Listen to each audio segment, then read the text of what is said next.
कितना बावे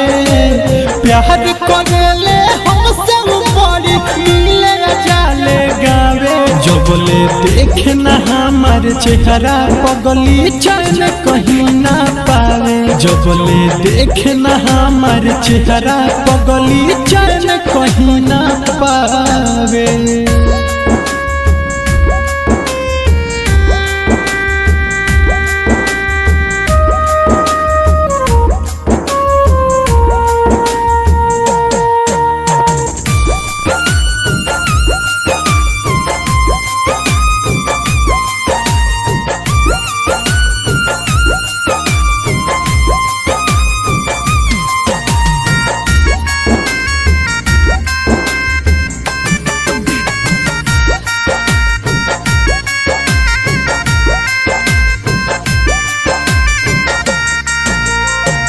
हमारा से लागल बाटे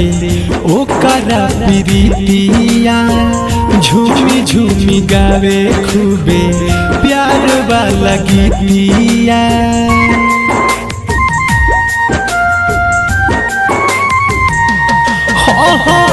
हमारे से लागल बाटे ओकरा प्रीतिया झूमी झूमी गावे खूबे प्यार वाला गीतिया ओकरा बिना हमरो खाना पीना नहीं भावे ओकरा बिना हमरो खाना पीना नहीं भावे प्यार करेले हमसे बड़ी मिले जाले गावे जो बोले देखना हमार चेहरा पगली चैन कहीं ना पावे जो बोले देखना हमार चेहरा पगली चैन कहीं ना पावे।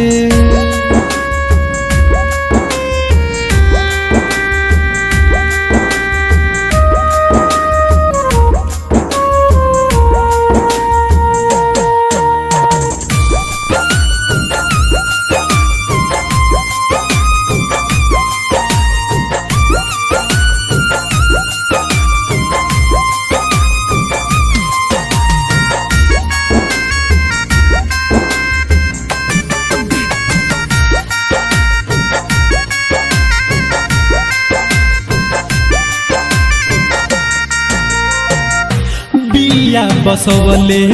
तो अखिया में अपना हरदम देखेले हमरे हिस्सा पाना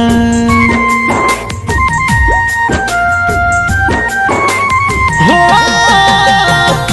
बिया बसवले तो अखिया में अपना हरदम देखेले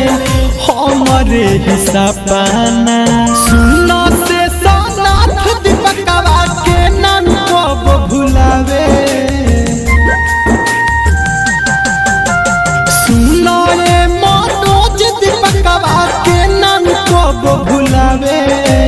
प्यार करेले हमसे बड़ी मिले जाले गावे जो बोले देखना हमार चेहरा पगली चैन कहीं ना पावे जो बोले देखना हमार चेहरा पगली चैन कहीं ना पावे। तोहरा से का कहीं अलवा चाहत कितना बावे प्यार करेले हमसे बड़ी मिले जाले गावे जो बोले देखना हमार चेहरा पगली चैन कहीं ना पावे जो बोले देखना हमार चेहरा पगली चैन कहीं ना पावे।